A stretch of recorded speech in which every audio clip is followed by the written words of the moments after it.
Originalmente produzida para a televisão, esta série apresenta evidências que provam a autenticidade da Bíblia Sagrada.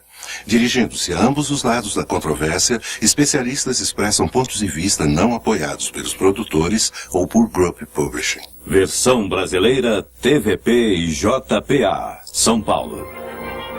A seguir, cenas de outros programas de Segredos Milenares da Bíblia, série para colecionadores.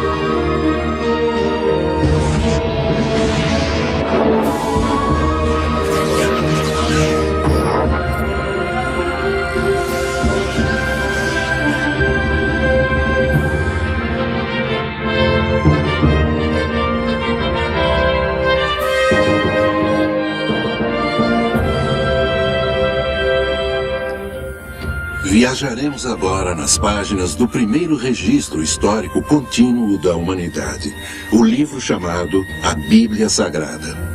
Vamos investigar algumas de suas histórias mais controvertidas e descobrir respostas para perguntas muito difíceis. Será a Bíblia um relato confiável de intervenções milagrosas que salvam as pessoas de um destino iminente e da destruição? Ou será meramente uma coleção de lendas e mitos, como afirmam alguns críticos modernos? Especialistas do mundo todo, tanto céticos quanto defensores da Bíblia, contribuíram para a discussão destas questões bíblicas que poderão chocá-los e surpreendê-los. Torre de Babel, fato ou ficção?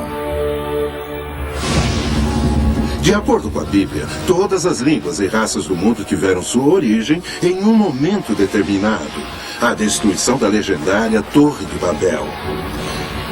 Terá sido tal torre realmente construída como descrito na Bíblia? Será que Deus a destruiu e dispersou todos os seus habitantes? Terão as ruínas da torre sido localizadas por arqueólogos? Que planos sinistros um ditador moderno tem em mente para a sua reconstrução?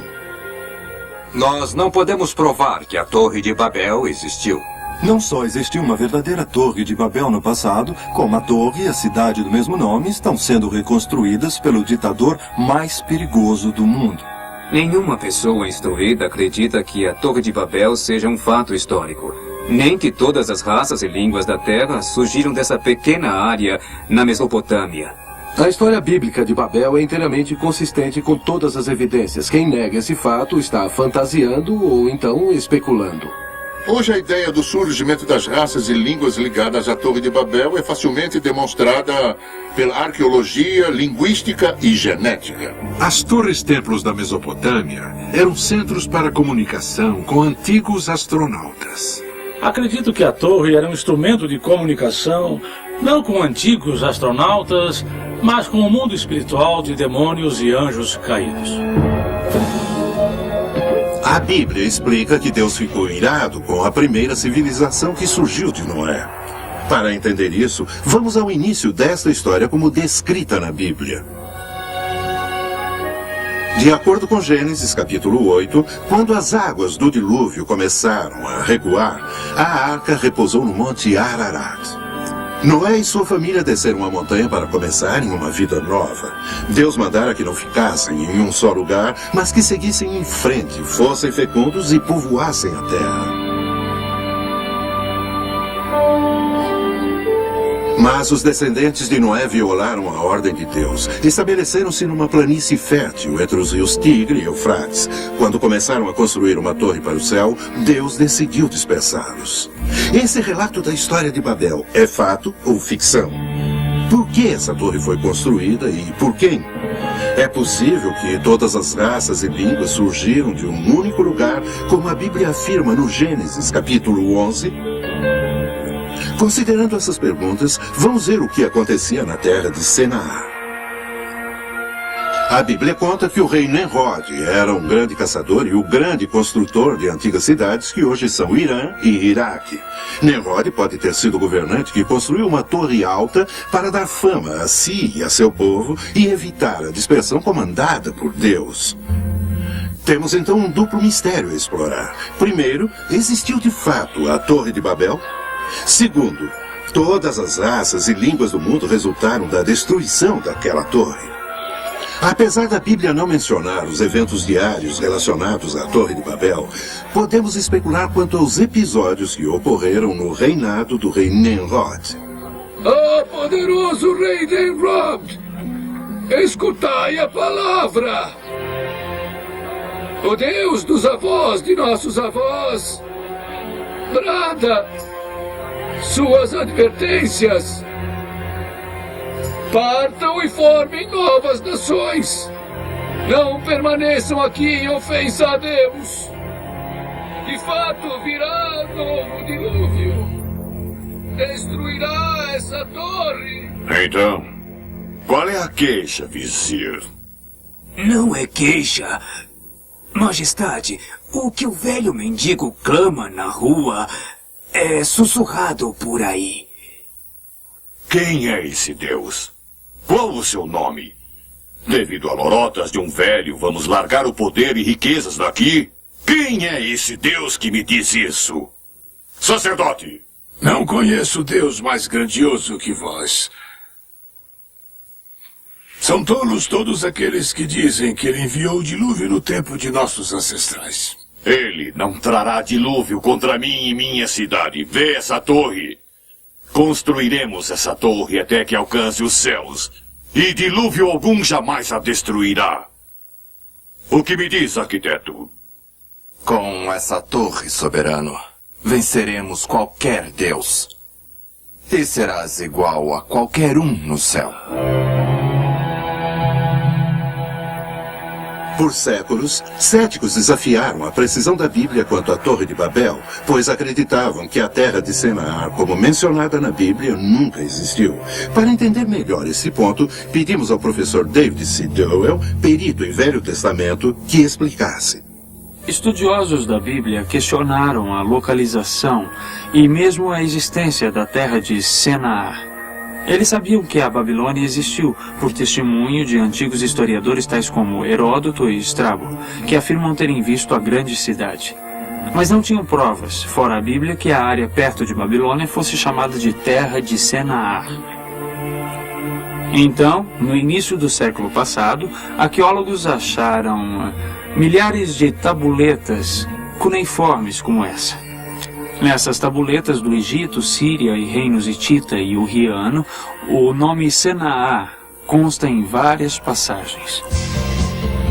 As terras onde o episódio da Torre de Babel ocorreu eram aqui, onde agora é o Iraque.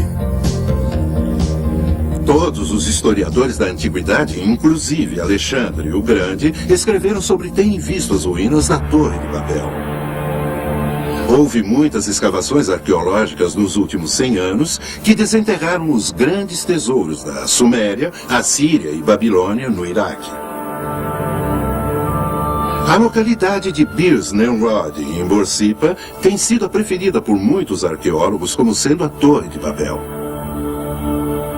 O zigurate de Ur e as ruínas de Et-Menanke, perto da Babilônia, têm sido ainda mais preferidas. Será um desses lugares o possível local da Torre de Babel?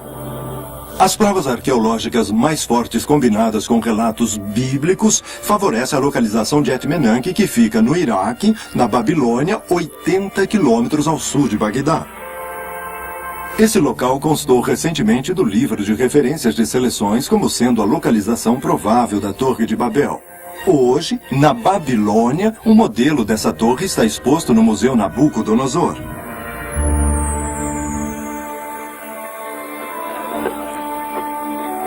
A construção da torre, seu grandioso projeto, em muito onerou o povo e os recursos. A construção da torre, sem dúvida, exigiu cada vez mais trabalhadores e dinheiro. O peso da mão de Nimrod foi sentido em cada canto.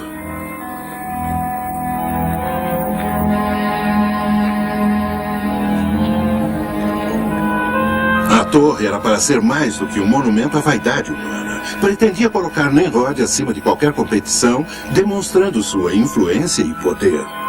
Ele esperava enaltecer seu nome para que ninguém ousasse se opor a ele. Veja, Majestade, como são rijos esses tijolos queimados. Muito mais duros que os endurecidos pelo sol. Esses novos tijolos podem construir essa torre tão forte que poderá alcançar o próprio céu. Dessa torre, assim como o sol é o senhor do céu, alcançaremos o reino dos céus. E daí, Majestade? Vós e os sacerdotes poderão falar com os deuses.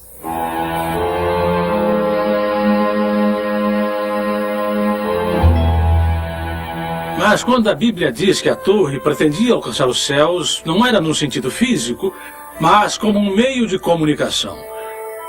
Veja, eles estariam usando cristais de quartzo, como esse cristal de quartzo aqui na minha mesa. Se eles forem empilhados na altura certa, trarão ondas de rádio. O capítulo 11 do Gênesis diz que a torre foi construída de tijolos queimados. Isso significa que foram intensamente queimados.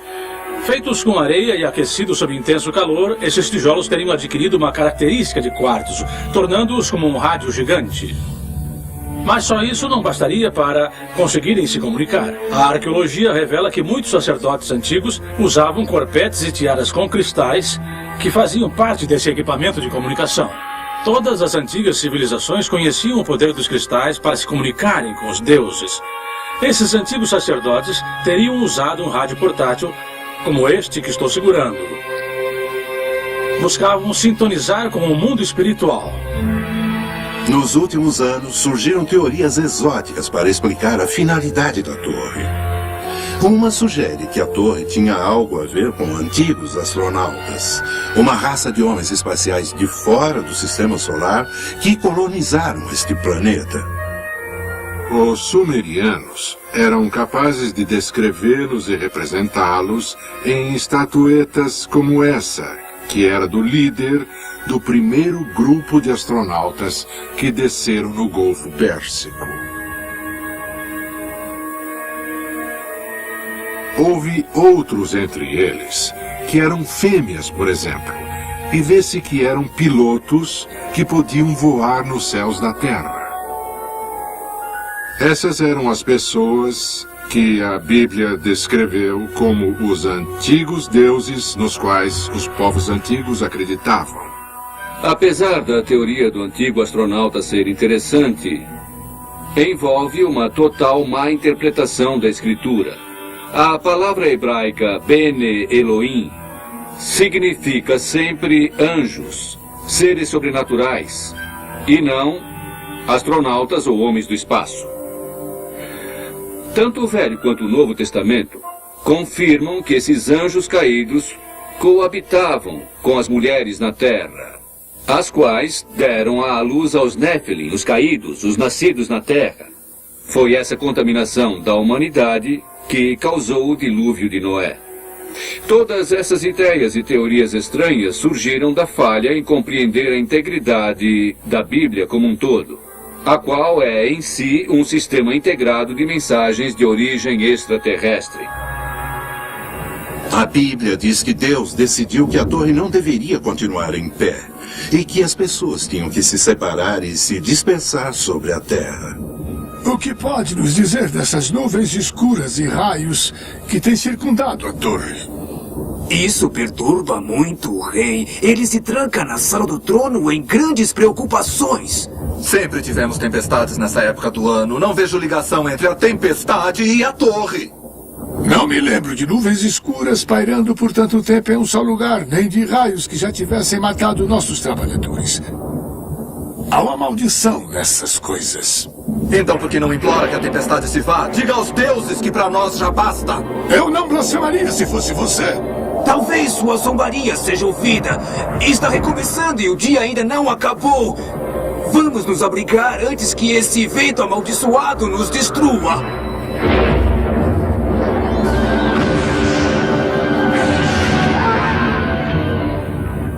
Aonde está a minha corte? Não vem! Não estão vendo, seus tolos? Está recomeçando! Por que eu estou sendo destruído? Não, graciosa majestade! É apenas o tempo novamente! O tempo e os deuses não são a mesma coisa, sacerdote! Por que não aplacaste os deuses com sacrifícios? Anseias por me ver morto? Magnífico, senhor! Queimei um boi e 2 carneiros essa manhã no altar! Não basta! Não vê como clamo por nós? Queime mais bois e carneiros!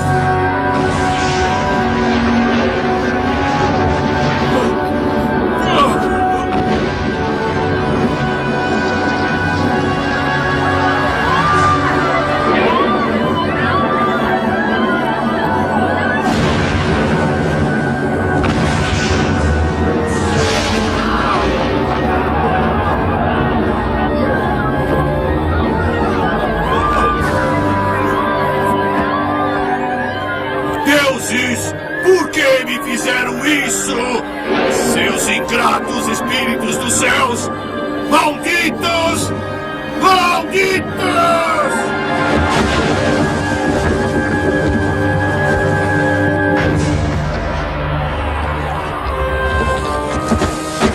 De acordo com a Bíblia, Deus destruiu a torre e confundiu as línguas do povo para que se separassem nações e raças.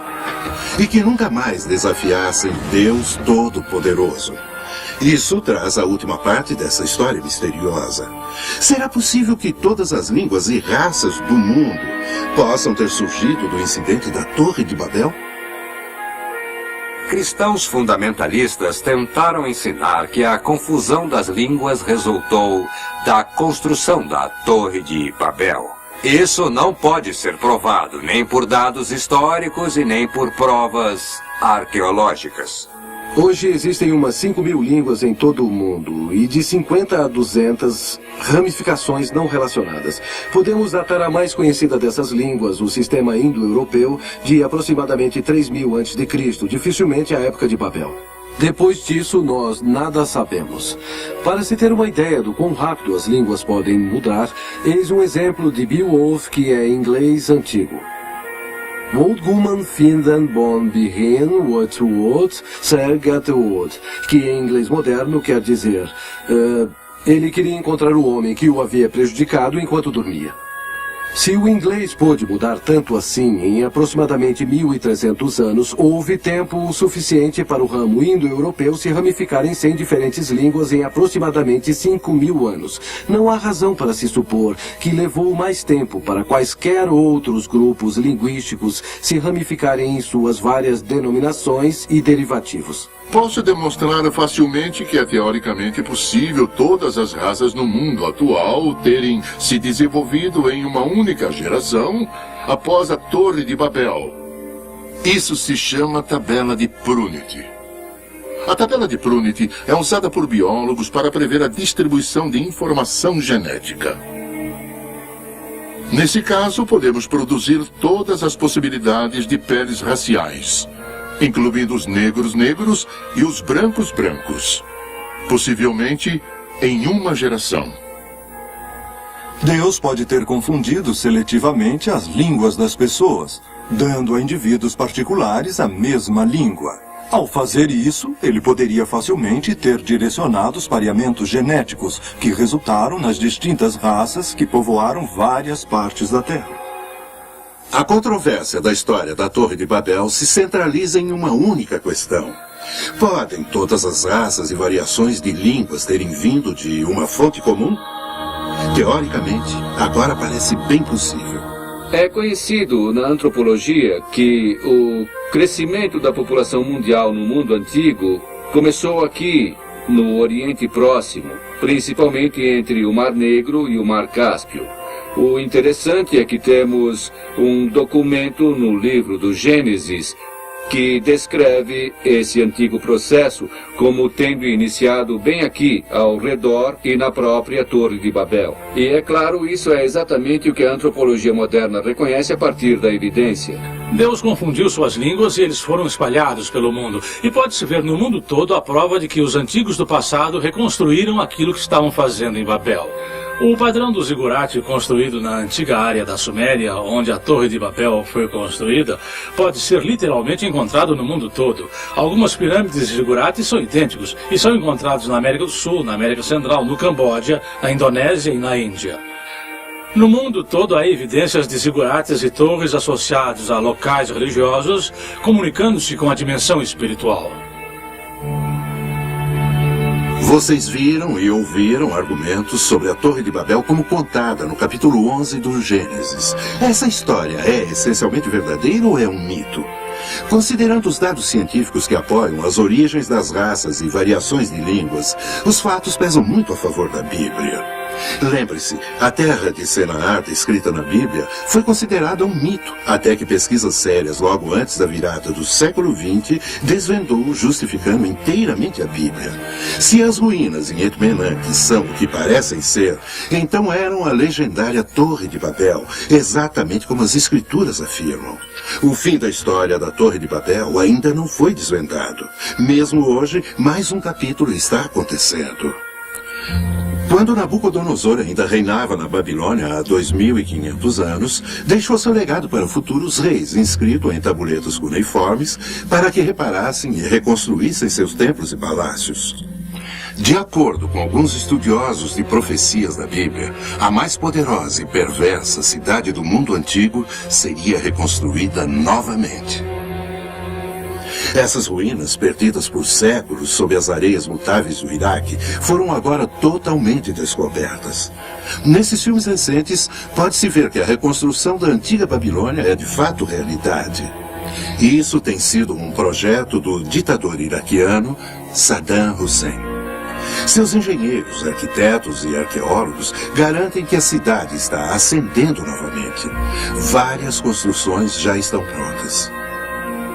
Planos estão também a caminho para a completa reconstrução da Torre de Babel. O mundo desconhece os motivos de Saddam Hussein para a reconstrução da Babilônia e da legendária Torre de Babel.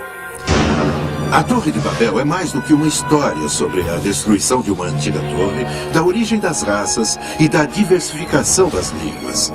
É a história do orgulho do homem e da resposta de Deus a isso. Não é errado ter altos objetivos e lutar por grandeza. Mas seu sucesso terá sido conseguido para satisfazer seu próprio ego, para se enaltecer, ou foi para trazer algo melhor para Deus, família e os outros? Algo a se pensar.